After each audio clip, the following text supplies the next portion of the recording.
కన్యారాశి అంటే ఉత్తర ఫల్గుని నక్షత్రంలో ఉండే 2, 3, 4 పాదాలు, హస్త 4 పాదాలు, మొత్తం చిత్త 1, 2 పాదాలు కలిసి కన్యారాశి అవుతుంది.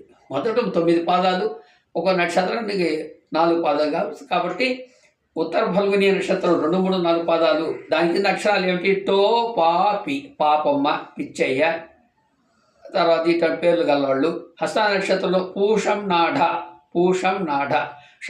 షణ్ముఖ, పూర్ణమ్మ, ఈ విధంగా పేర్లు గలవాళ్ళు. పేరయ్య, పోలయ్య, ఇటువంటి పేర్లు కలిగిన వాళ్ళు ఈ కన్యారాశి కిందకు వస్తారు.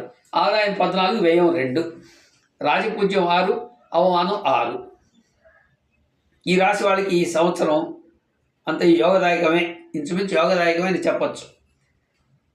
సంతాన గృహ లాభాలు ఉన్నాయి. సంతాన గృహ లాభాలు ఉన్నాయి. గృహం కొనేదానికి అవకాశం ఉంది. కట్టినిల్లు, సంతానం కలిగే అవకాశాలు కూడా ఈ రాశి వాళ్ళకు ఉన్నాయి.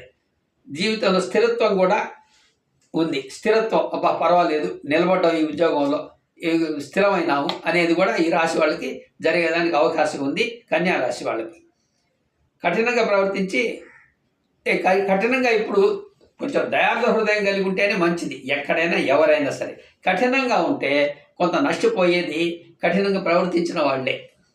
మనం బాగా చుట్టుపడి పనులు అన్నాము, పర్వాలేదులే అని అనుకోకూడదు. కఠినంగా ప్రవర్తించకుండా కొంచెం దయార్థ దృష్టితో ఆచితూచి కాకుండా కొంచెం చూసి చూడనట్టు కొన్ని విషయాలు పోతూ ఉంటే కూడా వీళ్ళకి మంచిదే. వ్యాపారంలో పెట్టుబడులు మాత్రం ఆచితూచి పెట్టాలి. అవతలతో మాట్లాడేటప్పుడు ఆచితూచి మాట్లాడాలి. ప్రవర్తన మాత్రం కఠినంగా ఉండకూడదు. అది ఈ రాశి వాళ్ళకి ముఖ్యంగా ఈ సంవత్సరం చెప్పబోయే ఫలితం ఇది. కన్యా రాశి వాళ్ళకి అప్పుడప్పుడు డబ్బులకి కటకటలాడాల్సి వస్తుంది. ఈ రాశి వాళ్ళు ఖర్చు విషయంలో జాగ్రత్తగా ఉండాలి. అనుమానం అనేది పెట్టుకోకూడదు. అనుమానం ప్రాణ సంకటం అనేది మనసులో పెట్టుకోండి. అనుమానం పెనుభూతం. అనుమానిస్తూ ఉండవద్దు. అనుమానం అనేది మిమ్మల్ని దహించి వేస్తుంది. ఈ రాశి వాళ్ళు జాగ్రత్తగా ఉండాలని ఎవరికైనా ఉండేదే, కానీ ఈ రాశి వాళ్ళు ఈ సంవత్సరం కొంచెం జాగ్రత్తగా అనుమానాలు పెట్టుకోకుండా ముందుకు పోతూ ఉండండి. విద్యార్థులకు అందరికీ శ్రమ తగ్గ ఫలితం. గ్యారెంటీగా పాస్ అవుతారని చెప్పలేము, అవన్నీ మనం చెప్పలేము. శ్రమకు తగ్గ ఫలితం, కష్టే ఫలి, పిండి కొద్దీ రొట్టె. కష్టపడి చదివేకొస్తే పాస్ అవుతారు. పర్వాలేదులే, మనకి జాతక ఫలితాలు బాగున్నాయి, ఈ రాశి వాళ్ళకి బాగా అన్ని శుభదాయకం చెప్పుకున్నారు అని చదవకుండా ఉంటే కూడా పాస్ అవుతారని అనుకోకూడదు. కష్టే ఫలి.